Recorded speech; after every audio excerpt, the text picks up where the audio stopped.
As your real friend, let me tell you something that you already know, but you're scared to admit to yourself as a business owner or an entrepreneur or a leader. Your employees are adults in diapers. Almost all of them. Adults in diapers. When I was running my insurance agency, we grew our employees from 3 to 23 over 17 years. Almost 23 adults in diapers. I had to hire a high-priced Navy SEAL COO, Sandra Challenger. I always said she was like an NHL coach. She was a high-priced babysitter. High-priced babysitter. Claude Julien, the head coach of the Boston Bruins when they won the Stanley Cup a decade ago, paid $5.5 million a year to coach the Bruins. He's coached in Montreal, he's coached in New Jersey. $5.5 million. They win the Stanley Cup. Claude and I are having a beer the summer after they won the cup because he's was a client of mine and a neighbor. And he said, Michael, he goes, I'm the highest priced babysitter in Boston. Highest priced babysitter. That's a Stanley Cup champion head coach. So if you think you're one employee or you're 3 employees or your vendors or your players, when I coached minor pro hockey as a head coach, as an assistant, adults in diapers. Adults in diapers. When I bought my own junior hockey team, I had kids ages 16 to 21. Great kids, student athletes, champions, teenagers, young adults in diapers. When I ran my barber shop, I had 4 high-priced barbers working, adults in diapers. Had a person have to manage the entire team. I've never been in a business. I've never coached a team. I've never been part of a service club. I've never coached minor hockey or skating or volunteered my time in any athletics where you're not having to manage people to the minute. And it's interesting, the more high performance the person is, I notice the more they face this reality. And I find that leaders, so-called leaders, whether they're entrepreneurs or CEOs, the less accurate thinking they have, the less they acknowledge the fact that leadership, for the most part, is an adversarial relationship. When I was coaching hockey, it was interesting because I'm known as a taskmaster.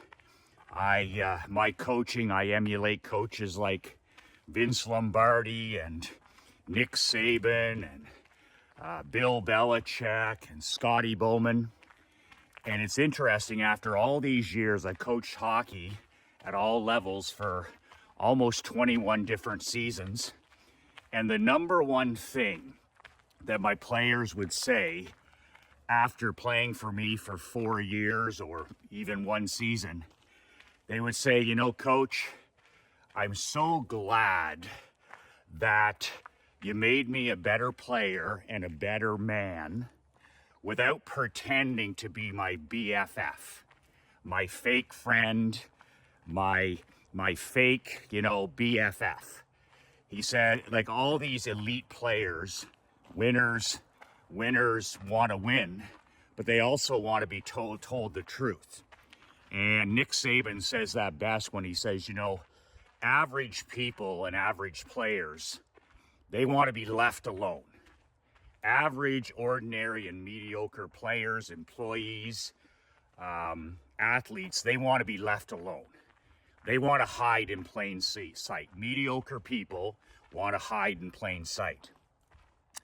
Good employees, good athletes, good players, they want to be coached. They want to get better. They want to be coached. They want to improve a little bit.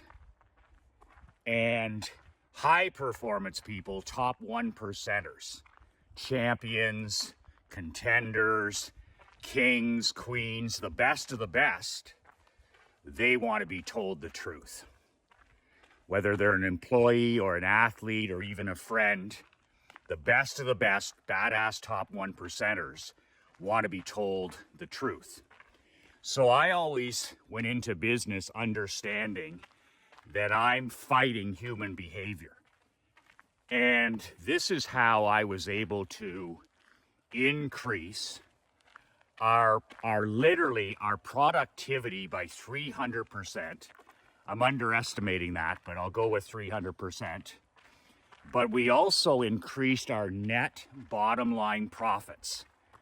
Our net bottom line profits, how much money we made instantly, and then of course for years to come, by me treating my high-priced talent. Everybody in the insurance business, it's a corporate job. It's a corporate job.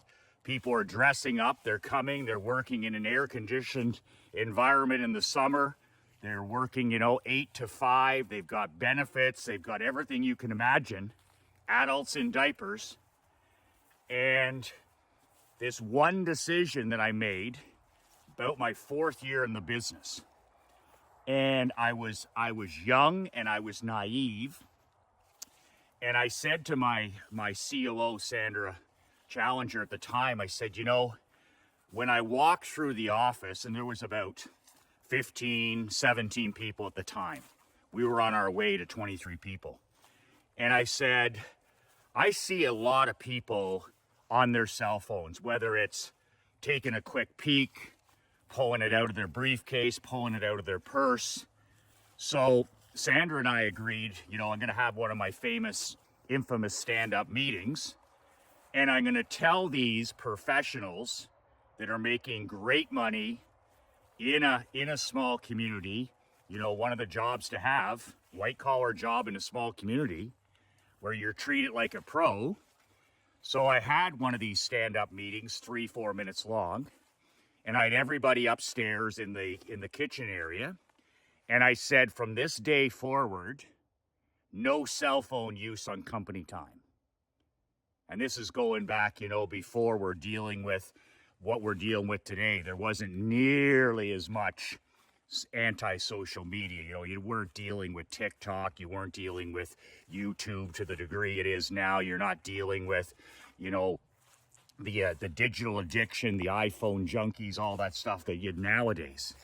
So I said, listen, adult to adult, I'm paying you $50 an hour, $75 an hour, $100 an hour, whatever it is. I expect you to be focused 100% of the time. If you want to check your phone, you check your phone on breaks, you check your phone at lunchtime, and I expect you to act and behave like a grown adult. Well, boy, oh boy, was I wet behind the ears. Was I ever, I might as well talked about unicorns and rainbows. So even with me saying, if you're on your cell phone, we had a 3-strike rule. You're gonna get written up and you're gonna lose your job. So even though I gave these so-called adults a stern warning that this is stealing. When you're on your cell phone, that's stealing. When you're scrolling, that's stealing time. You might as well reach in my pocket and take out $5, $20, $50. It's stealing. It's time theft. So Sandra, I thought pretty good. Oh, they know now, right? We're not going to have to deal with any of this. Well, nothing changed. In fact, things probably got worse. We had all these people promising to put their phones away in their desk drawer, put them away in their purse, put them away in their briefcase, and they'd only be used on breaks or in the case of an emergency. And I don't know what emergency a cell phone. We had 16 direct phone lines that were answered live. So no improvement whatsoever. Adults in diapers. All they did was a better job of sneaking around. All they did was a better job of watching for Sandra or myself.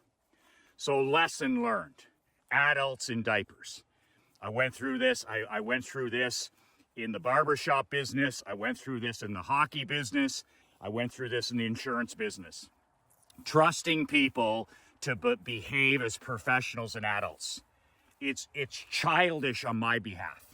It was childish, unicorn, inaccurate thinking. It was the opposite of Napoleon Hill's accurate thinking.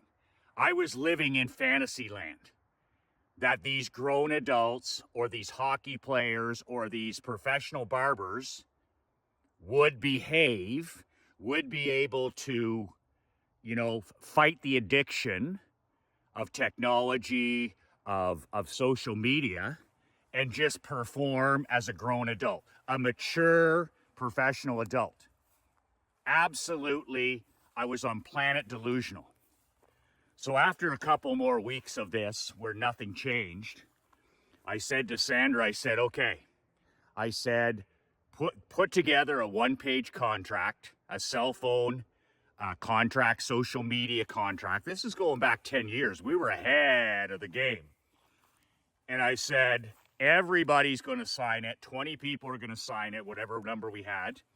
If they don't sign it, they're fucking gone. I don't want any iPhone junkies.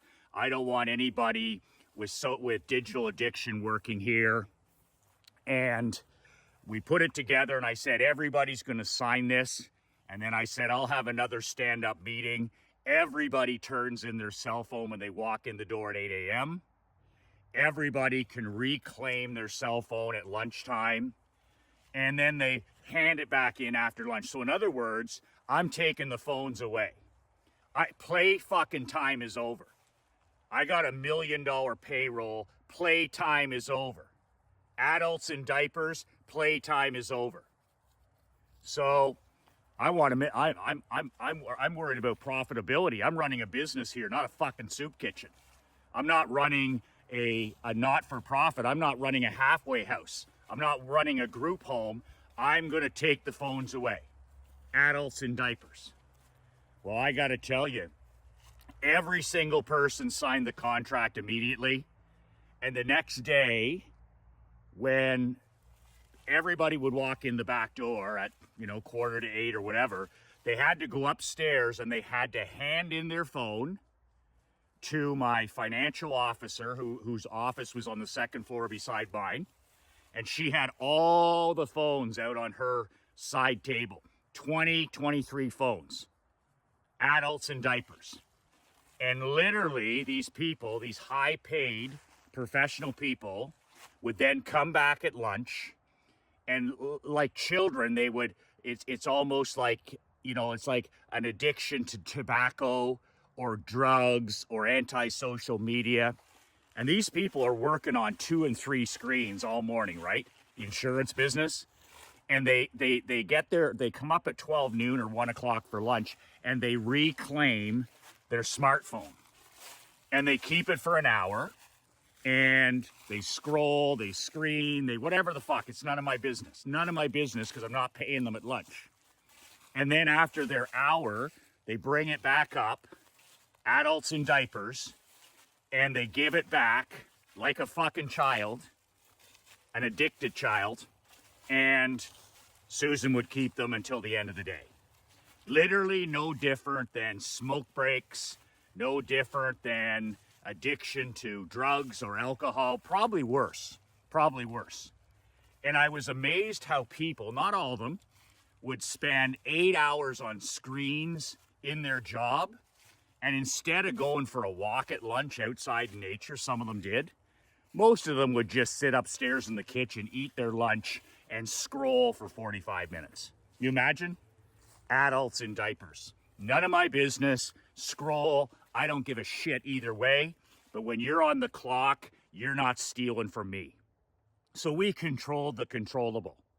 And we learned a valuable lesson that we don't have the power that social media and digital addiction does.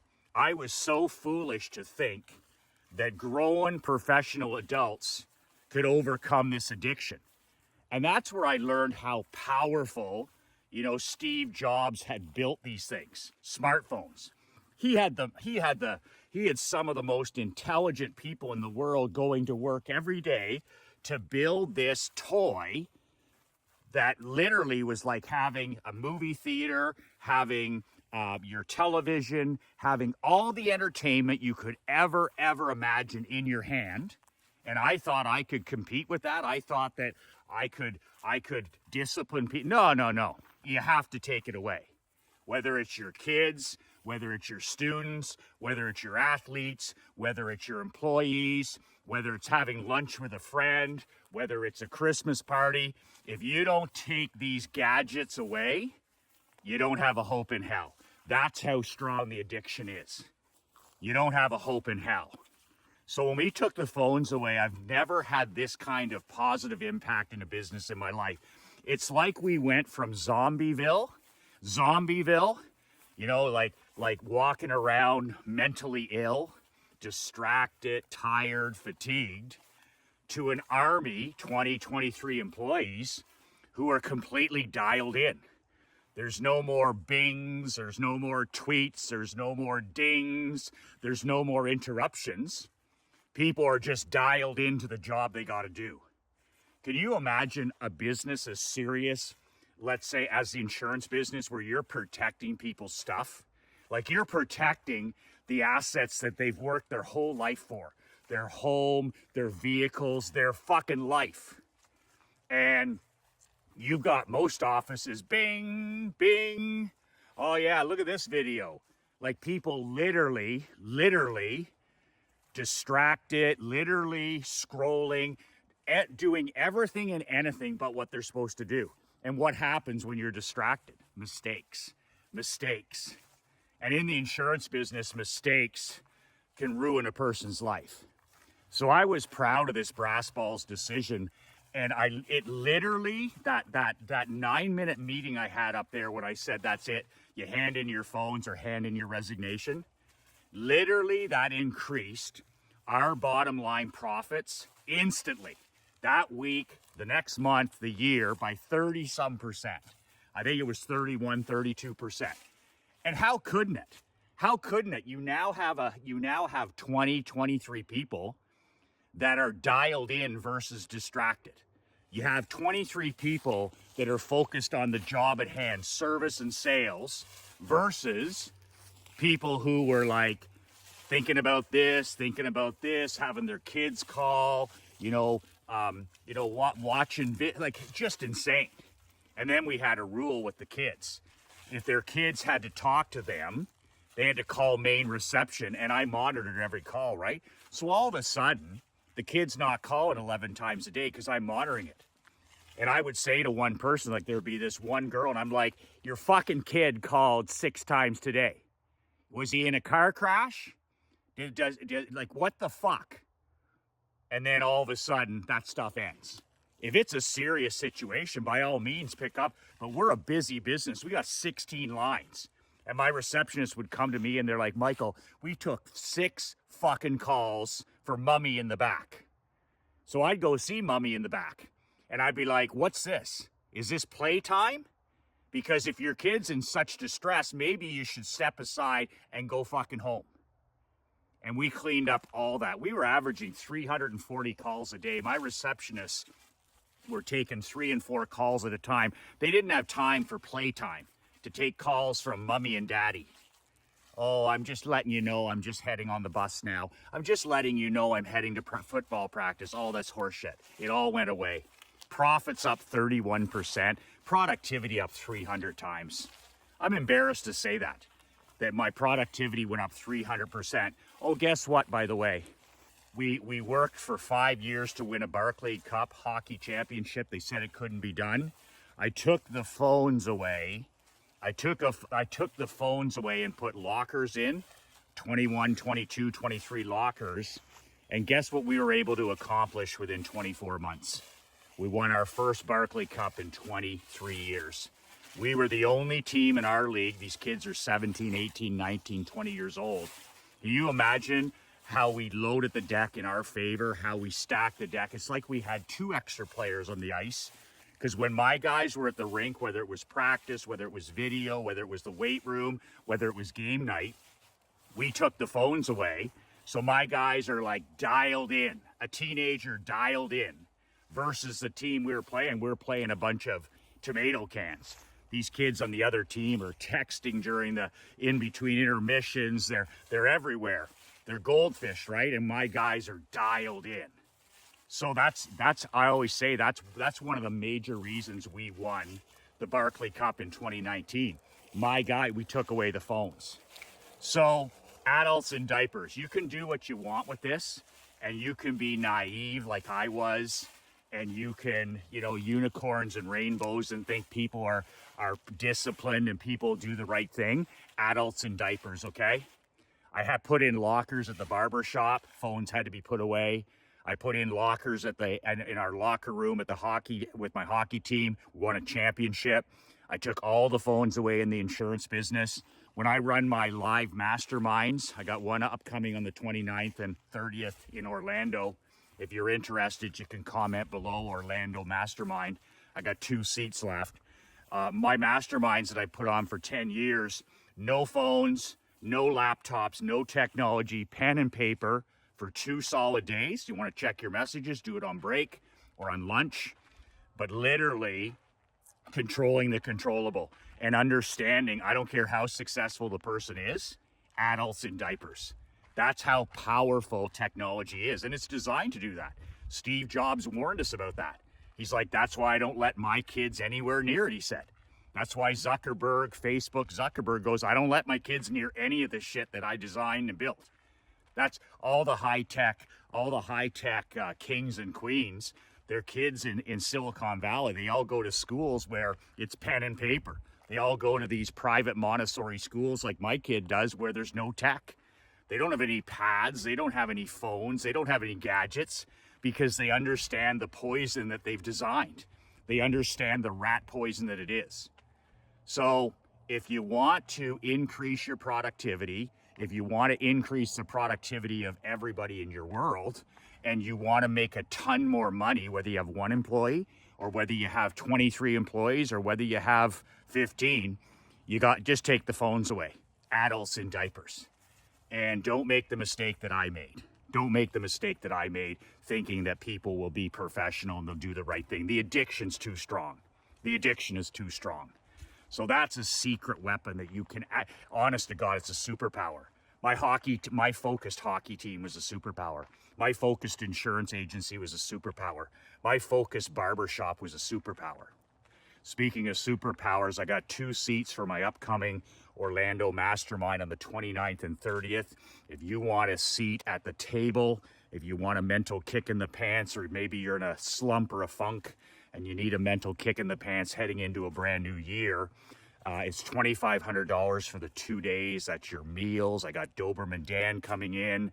I got Mr. X coming in, $50 million entrepreneur from zero. I'm doing a special presentation. My business partner, Mark Andre, is doing a special presentation. If you're interested in getting around other like-minded entrepreneurs, getting around other elite men, then reply to this email with Orlando Mastermind, or comment below if you're watching this on BoobTube, and I'll get you the details. 29th and 30th, $2,500 for the 2 full days of closed doors, meeting, marketing, hot seats, you name it. 2 words that changed my life, 2 words that'll change yours. Be relentless.